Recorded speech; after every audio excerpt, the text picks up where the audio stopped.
புனித பவுல் தீத்துவுக்கு எழுதிய அந்த திருமடலிலிருந்து மீண்டும் முதல் வாசகம். நம்முடைய முந்தைய வாழ்க்கை இயேசுவினால் மன்னிப்பு பெற்ற பிறகு, மன்னிக்கப்பட்ட பிறகு, அல்லது திரு அருட்சாதனங்கள் பெற்ற பிற்பாடு நம்முடைய வாழ்க்கை, இந்த இரண்டுக்கும்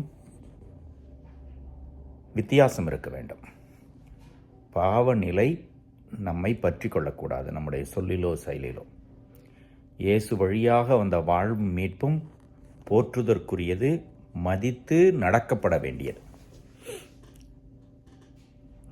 தீத்துவுக்கு இவற்றை எழுதுகிற பொழுது புனித பவுல் சொல்கிறார், இயேசுவுக்கு முன்பும் இயேசுவுக்கு பின்பும், அதாவது இயேசு பிறந்து பாடுபட்டு மரித்து தூயாவின் அருளை பெற்ற பிறகு இவர்களுடைய வாழ்க்கை, அதற்கு முன்னால் யூதராக இருந்து வந்த வாழ்க்கை, அல்லது பிற இனத்திலே இயேசுவை அறிவதற்கு முன்னால் இருந்த வாழ்க்கை, இதை இரண்டையும் வித்தியாசப்படுத்தி காட்டுகிறார்.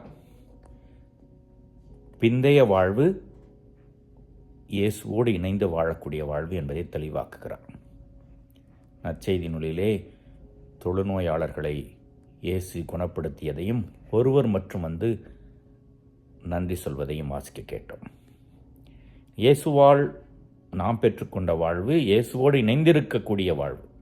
அது நன்றியோடும் இருக்க வேண்டும், நம்முடைய சொல்லிலும் செயலிலும் வெளிப்படுத்தப்பட வேண்டும்.